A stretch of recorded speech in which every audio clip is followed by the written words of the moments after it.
Olá! Começa agora mais um programa Amor de Mãe. O programa de hoje está bem recheado. A gente vai falar sobre o perigo dos escorpiões. A gente vai falar com a psicóloga Marina Catunda sobre birras. A gente também vai falar sobre o perigo do afogamento seco e a gente vai falar também sobre natação infantil. Além disso, tem muito mais para você. Conteúdo e carinho. É o Amor de Mãe que está começando, então não sai daí.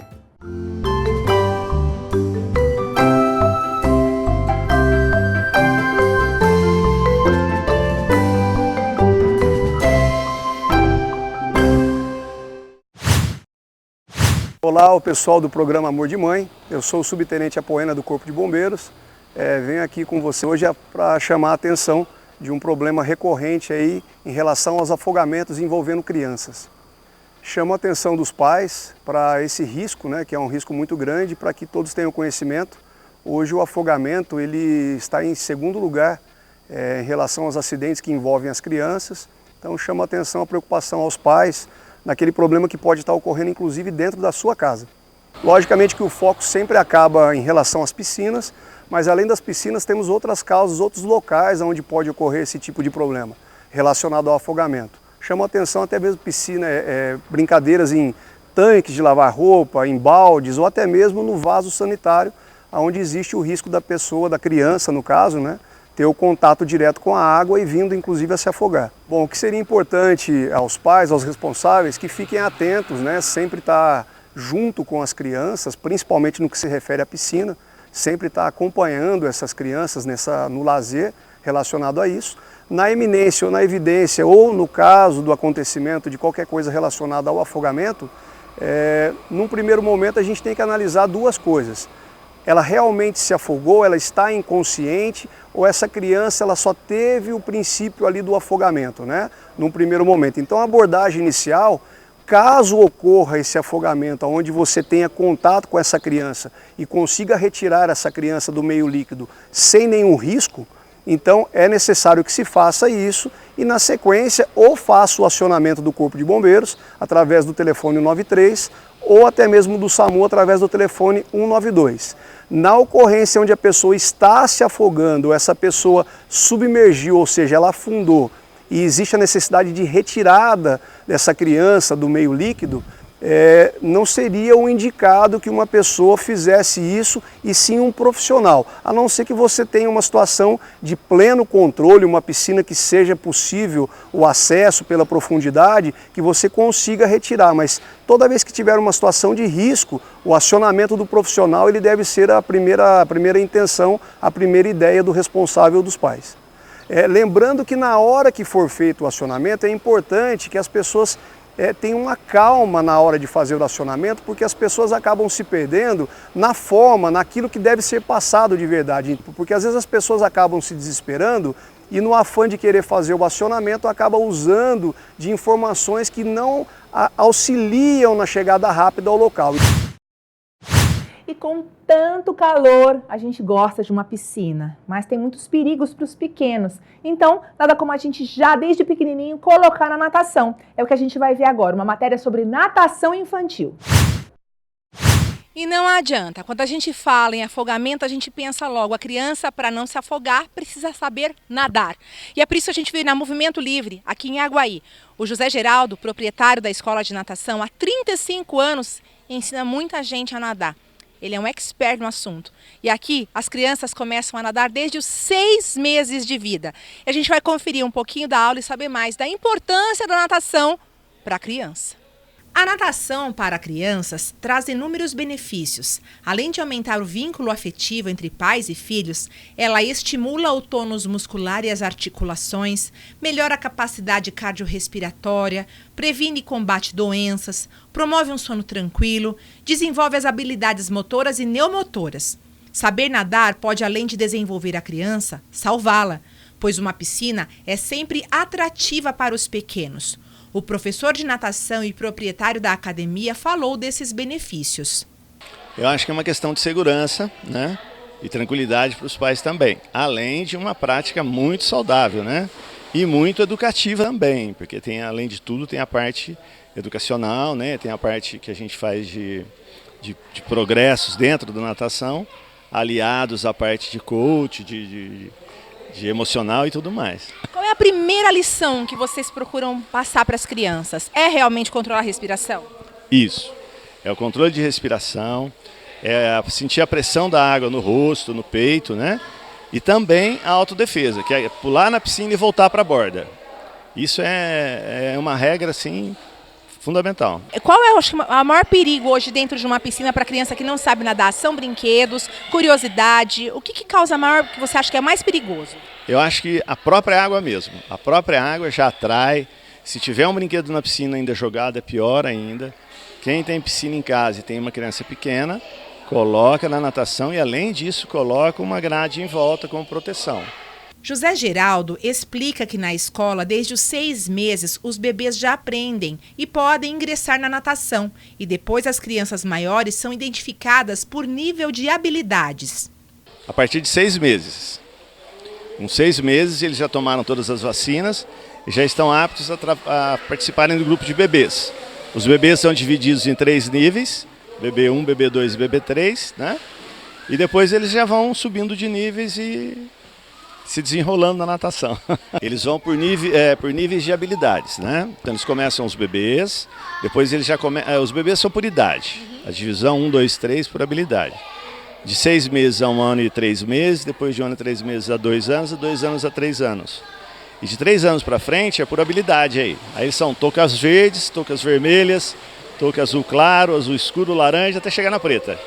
Todo mundo virando golfinho. Todo mundo nadando os 4 estilos. Aos pais fica a dica de estar sempre de olho, mesmo que a criança saiba nadar, pois o não ter medo ou achar que sabe pode surpreender e acidentes acontecem. Não é porque ela está fazendo natação que ela não vai abusar e às vezes a mãe não está olhando e vai acontecer uma cãibra, alguma coisa e ela não vai conseguir sair.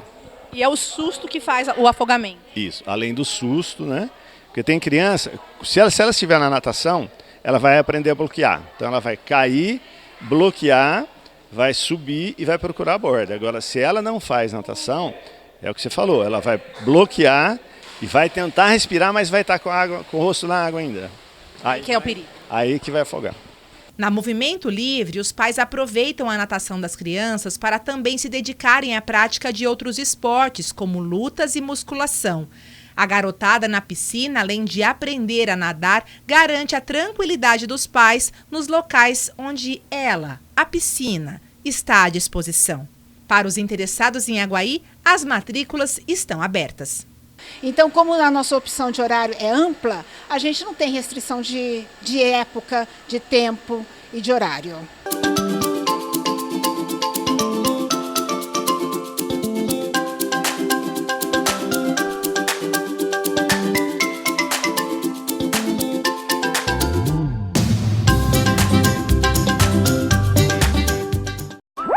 Orientações para a vida.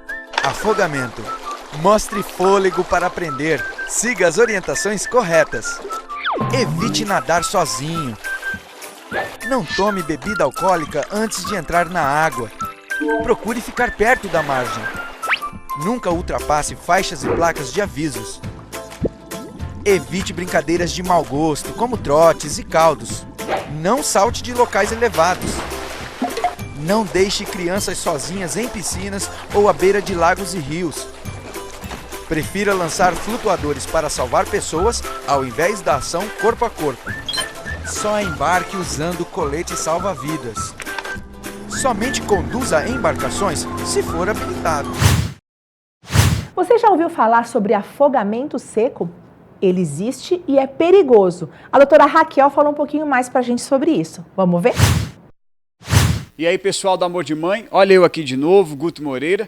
Estou com a doutora Maria Raquel, que também vocês já conhecem, né? Sabiam que tem como se afogar sem água? Isso é possível, doutora? É um afogamento secundário quando a criança estava na água, né? Quais são os sintomas? Esse afogamento, a gente também conhecido como afogamento seco, ele ocorre 3 dias depois do que aconteceu, um engasgo, a ter frequentado a piscina, algum evento assim, né? E os sintomas podem ser até de uma asfixia, dor de cabeça, náuseas, vômito.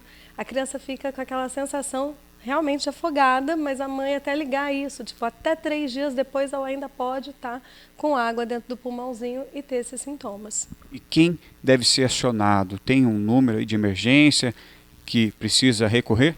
Tem sim. Se você tiver proximidade do hospital, lógico, mas não perca tempo. Acione o SAMU ou os bombeiros, conforme tem a sua cidade. Então, liga ou para o 192 para o SAMU ou 193 os bombeiros, porque o afogamento é grave e isso pode ocorrer em questão de minutos, a gente perder uma vida. Muito importante essas dicas, hein, doutor? Então, você que tem filho, atenção mesmo com a criançada, porque você sabe, né? Amor de mãe é para sempre. Depois do intervalo, a gente vai falar sobre birra, mas antes eu gostaria de chamar um VT onde mamães mandaram por celular pra gente alguns depoimentos falando sobre birra. Então vamos conferir? Eu sou a Carol, eu sou pedagoga e sou mãe do Gael, de 2 anos. Falando um pouquinho sobre a birra, como pedagoga, eu já conhecia essa fase, né, dos 2 anos, que é a fase onde a birra se intensifica. E porque a criança, ela já tem as vontades próprias, ela já tem os desejos dela, ela já sabe muito bem o que ela quer, mas ela ainda não sabe se expressar. E além disso, ela também não sabe lidar com a frustração. Então, ela acaba se expressando da maneira diferente, né, que é a birra, né? E é um momento bem complicado e tenso para as famílias, para as mães, porque a gente acaba não sabendo como lidar com isso. Quando a gente está muito cansado também, ou quando a gente está em lugares públicos, isso fica muito difícil, porque a impressão é de que as pessoas, elas esperam que a gente tenha uma atitude punitiva, que a gente fique bravo, ou que a gente faça alguma coisa, e não resolve, né? Muitas vezes não adianta fazer isso. Então, assim, aqui em casa a gente tem lidado com a birra de uma maneira um pouco mais calma, um pouco mais tranquila. Quando o Gael começa a fazer birra, se ele estiver em algum lugar que não vá se machucar, eu deixo. Se ele não tiver, eu coloco ele na cama. Eu deixo ele se expressar daquela maneira, né? Eu só vou intervir mesmo se ele estiver em perigo ou estiver querendo machucar alguém. Do contrário, eu espero ele se acalmar. Eu fico sempre por perto, sabe? Pra ele perceber que eu tô ali. Independente da atitude que ele tá tendo, eu tô ali. E é muito gostoso porque quando ele começa a se acalmar, ele vem pra perto.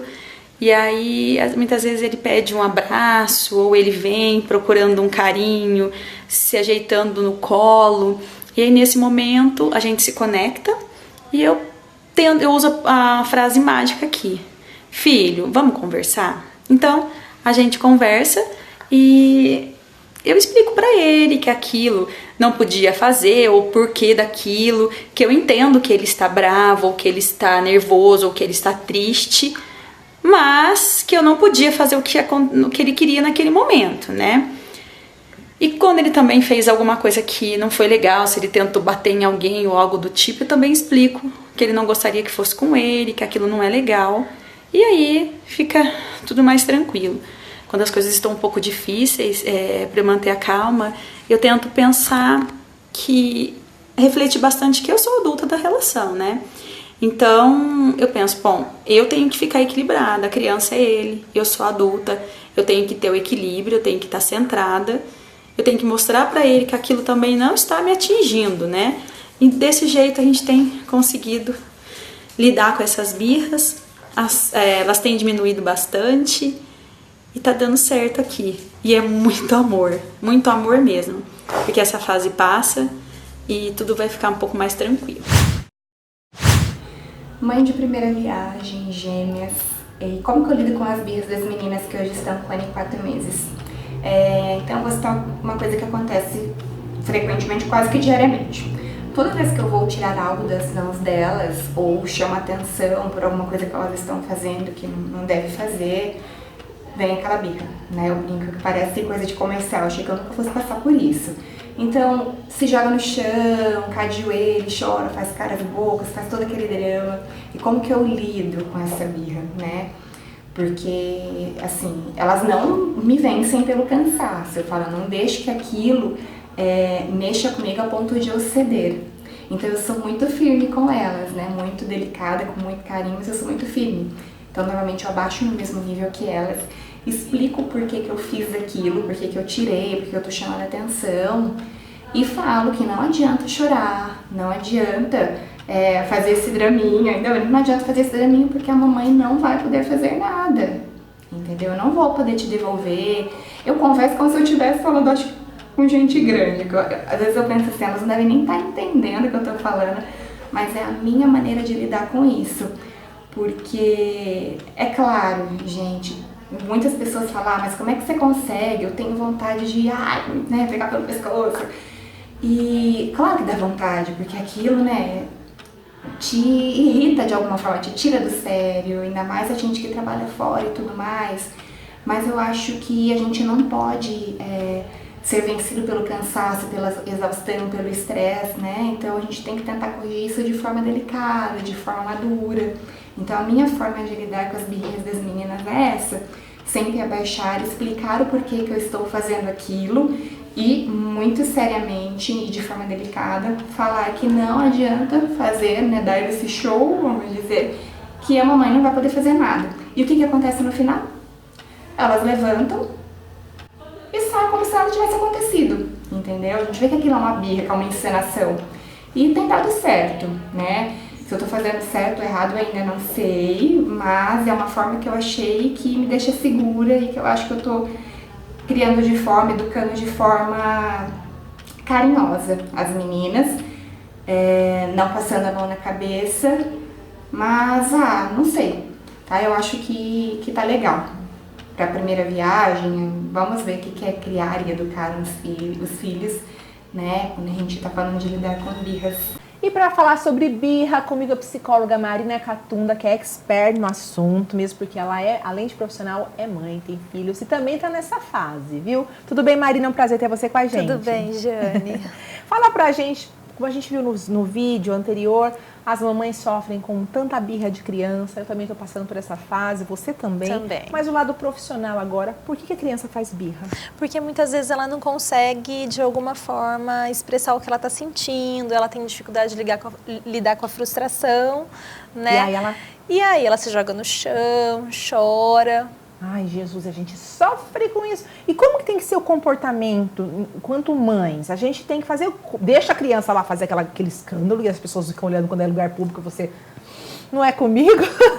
Ou não, você tem que ir lá conversar com a criança, embora ela esteja agitada, ela não vai entender o que está acontecendo. Como que a gente tem que se comportar? Primeiramente, é importante que a gente mantenha calma, né? A gente, como adulto, Conta até pensar 10 mesmo. quem Respira. que é... Exatamente, pensar quem que é o adulto da relação, porque muitas vezes a gente se iguala a eles naquele momento, né? Tentar manter a calma. Se a criança estiver fazendo algo que ela possa se machucar, tentar zelar pela segurança dela, tá? E naquele momento é importante que não se fale nada, tá? A gente tente acalmar a criança para que ela entenda realmente que o que está acontecendo ali vai passar. É uma situação fora de controle dela mesma. Exatamente. E aí, a hora que ela se acalme, que ela vai se acalmar, a gente vai conseguir conversar, perguntar o que aconteceu, pensar em outras estratégias para lidar com aquela situação. A fase da birra, ela vai de que idade, mais ou menos? Mais ou menos dos 2 até os 4, 5 anos. Tá, porque com 2 aninhos, a criança não entende muito. Mas quando ela tiver uns 4, 5, já é mais fácil a gente estar conversando com ela, né? Sim. O que eu percebo com o meu filho, que se eu vou tentar dar uma explicação para ele, é pior. Eu tenho que deixar... não posso ficar falando muito, olha filho, assim, não coloca o brinquedo assim que não vai dar certo, porque ele não vai entender o que está acontecendo. É importante que a gente seja objetiva também, a gente acalma ela, tá? Mas é importante que a gente não dê tantas explicações, seja mais objetivo naquele momento, ajude ela a falar um pouquinho sobre os sentimentos dela e pensar em estratégias para resolver aquela situação. Só assim, com o tempo, a questão das birras vão melhorando, é muito de como o adulto ajuda a criança na questão das birras também. E é difícil, né? A gente tem uma amiga também, né, que tem gêmeos. Imagina as gêmeas, gente, deve ser um desespero total. Uma fazendo birra e a outra vendo. E quando faz birra as duas, deve ser difícil, né? Mães que têm gêmeos, como deve lidar? É igual para as duas crianças ou cada uma tem uma personalidade, tem que lidar cada uma de um jeito? Ou idades diferentes, mãe que tem 2 filhos, de repente, se você dá para um, dá para o outro, os 2 choram. E na questão, por exemplo, eu tô morando com a minha mãe durante um tempo, agora eu vou voltar para casa, mas ela tá me ajudando na educação do meu filho neste momento. Como que a mãe deve saber quando a avó tá passando do ponto, de repente a gente percebe que a avó tá tendo mais autoridade na criança, controlando melhor a birra, ou porque a avó tem mais... já criou outros filhos, né? Então tem mais jeito, jogo de cintura com a criança. Como que a gente lida com essa situação? Eu acredito que o papel dos avós é muito importante, né? Porém, é importante que a gente consiga também tomar cuidado, exatamente que nem você falou, da questão do... faz parte da educação, né? O fazer parte da educação, do dia a dia, é muito importante que a gente siga uma linha, então, né? Se os avós, se a gente vê um dia ou outro, se a gente tem contato, mas não é todos os dias, onde esses avós não fazem parte da educação da criança tão frequente, exatamente, não tem problema, eu acredito. A gente deve colocar para a criança, bom, na casa dos seus avós é desse jeito, aqui em casa é de outro jeito. É a questão dos avós, porque tem avô e avó, que realmente são os avós que visitam de vez em quando, mas tem os avós, avô e avó, que criam, são as pessoas responsáveis pela criança. Como que muda isso? Como que lida com a birra? Eu acredito que o avô e a avó são de extrema importância para a criança, né? Porém, aqueles que acabam criando junto com os pais, às vezes até morar na mesma casa, do mesmo jeito que os pais têm que ter a mesma fala, os avós têm que estar junto, na mesma linguagem aí. Né? É igual aquele negócio de autoridade, né? O pai fala uma coisa, a mãe fala outra. Exatamente, tem que estar no mesmo patamar, onde eles falem a mesma coisa ali. Certo. Né? Mas, se isso não acontece, Giane, muitas vezes é importante assim, ó, não dá pra gente ficar brigando com a avó e com o avô, às vezes a gente cria uma situação toda, então assim, na casa do seu avô, na casa da sua avó vai ser desse jeito, em casa é de outro. Tá, assim, lá é assado, aqui é cozido e frito e ó, picadinho ainda. Exatamente. Agora, e como que a gente lida com essa questão da birra da criança? Como que as mães podem estar fazendo? Porque tem gente que fala, deixa a criança gritar, chorar. Tem gente que fala, não, você tem que abraçar. Marina, tem situações que a gente tem que entender que a criança vai fazer birra, mas a gente tá certa. Agora eu tô falando como a mãezona. Por exemplo, banho. Eu quero dar banho no João Neto, ele não quer tomar banho naquela hora. Eu falo, vai tomar banho. Porque às vezes eu já até negociei com ele. Ó, depois do desenho, você vai tomar banho então? Mamãe, eu vou. Só que chega na hora de ir, não vai. Ah, minha filha, desculpa falar, gente, mas vai chorando pro banheiro. Eu vou levar ele chorando. Depois ele se acalma, depois é o inverso. Depois ele chora porque não quer sair do banho. Mas tem coisas que a gente tem que ser dura, não tem?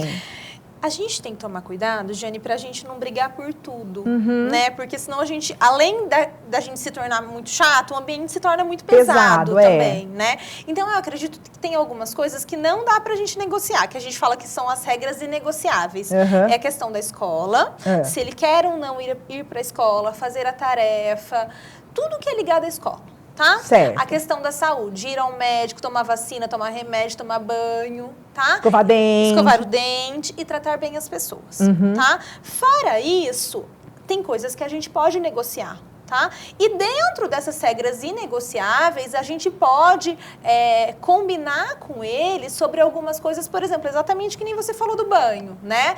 Ele tem que tomar banho, não é uma regra que ele pode negociar se ele quer ou não, mas ele pode negociar, vocês podem negociar da questão, você quer tomar banho antes do desenho ou depois do desenho? Né? Aonde a regra vai ser cumprida de alguma forma.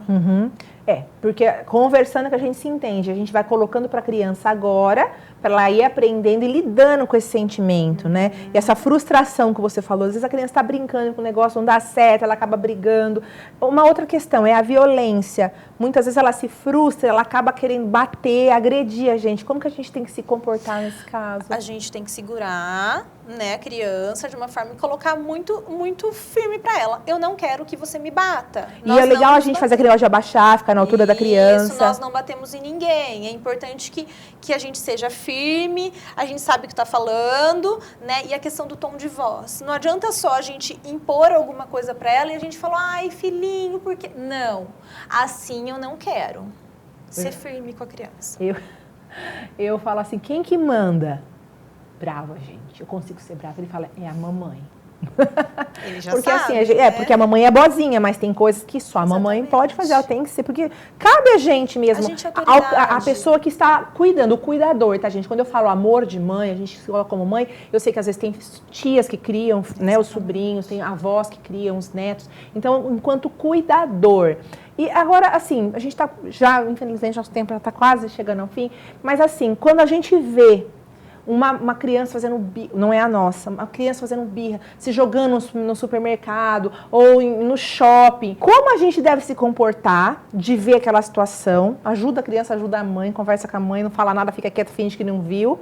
E como que a mãe deve se comportar nessa situação? Você falou pra gente que tem que ter calma, mas como você faz? A criança tá fazendo aquele escândalo. A gente fica nervosa. Eu acredito que é importante que a gente se coloque no lugar da mãe também, né? Porque quem é mãe sabe o que está acontecendo ali, né?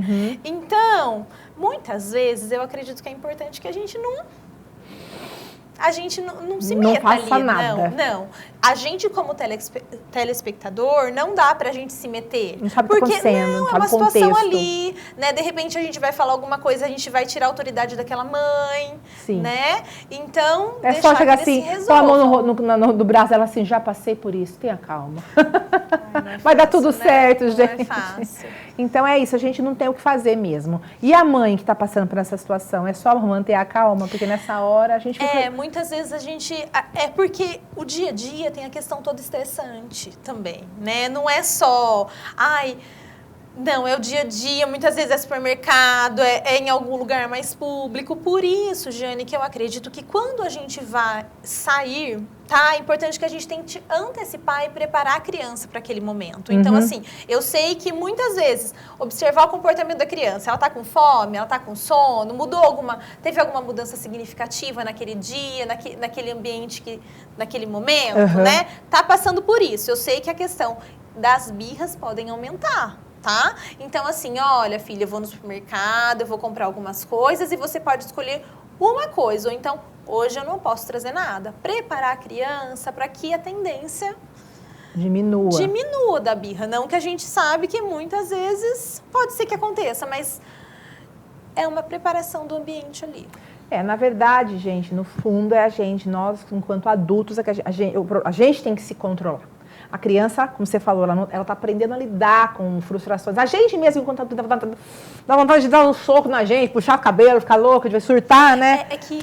Dependendo de como a gente lidar com a criança, conversar naquele momento onde ela a hora que ela estiver mais calma já, a gente vai conseguir ensinar ela a lidar com a frustração, porque a gente sabe que na vida as coisas acontecem, não é tudo que a gente quer na hora que a gente quer, não é, Jane? Criança pequena faz birra, criança grande faz barraco. Então, a gente como adulto tem algumas birras, não exatamente dessa forma, né? A gente não deita no chão, mas a gente às vezes deixa de falar com a pessoa, não responde a mensagem, a gente também como adulto faz as nossas birras do nosso jeito. É verdade. Ai, gente, nosso bate-papo tá bom, queria continuar falando, mas a gente tem que seguir o programa. Marina, eu queria agradecer a sua participação. E você, como mãe, como você lida com a birra? Eu falo que o dia a dia não é fácil, né? A gente também tem que se controlar, tem que pensar, respirar fundo, porque todo mundo é ser humano. Não né? é? A expectativa versus realidade, né? Exatamente. Eu vejo, assim, alguma artista falando, eu nunca precisei dar uma palmada no meu filho. Eu falei, com 5 babás eu também não precisaria. Mas a gente tá ali, graças a Deus, não é mãe Nutella, né? A gente é mãe raiz. Vamos lá. Obrigada, viu, Obrigada, Marina? Vamos conferir uma matéria que a gente preparou para você sobre escorpiões. Fechar, então, as frestas dos muros, os locais que ele pode encontrar nos ralos, né, do banheiro, no ralinho que fica do lado de fora, colocar telas, tampar, né, frestas que às vezes pode acontecer nas casas também, fechar os beirais, tá? Colocar telas nas janelas. As crianças são a nossa maior preocupação. Elas brincam em parquinhos e muitas vezes a grama está alta, escondendo o perigo. Locais com entulho às vezes ficam nas proximidades. E linhas férreas também são perigosas, pois elas oferecem condições apropriadas para abrigar o escorpião. O escorpião vive cerca de 3 anos e são diversas espécies, todas venenosas. Por isso, não é indicado pegar o aracnídeo vivo, pois ele pode picar a pessoa. O certo é matá-lo primeiro. No caso da picada, é importante ter a certeza que foi ele e não uma aranha, por exemplo. Na realidade, você não precisa capturar, tá? Porque também corre o risco de você ser picado. É importante que a pessoa tenha o conhecimento de identificar aquilo que picou, tá? E, se possível, ela conseguir matar, ela também pode levar o animal junto com ela dentro de um potinho, né?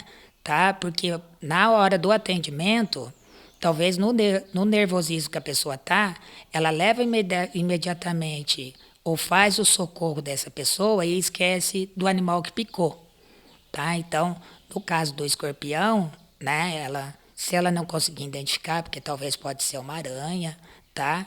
Então, é importante que a pessoa possa identificar, porque na hora do atendimento possa ter esse atendimento específico no caso do escorpião.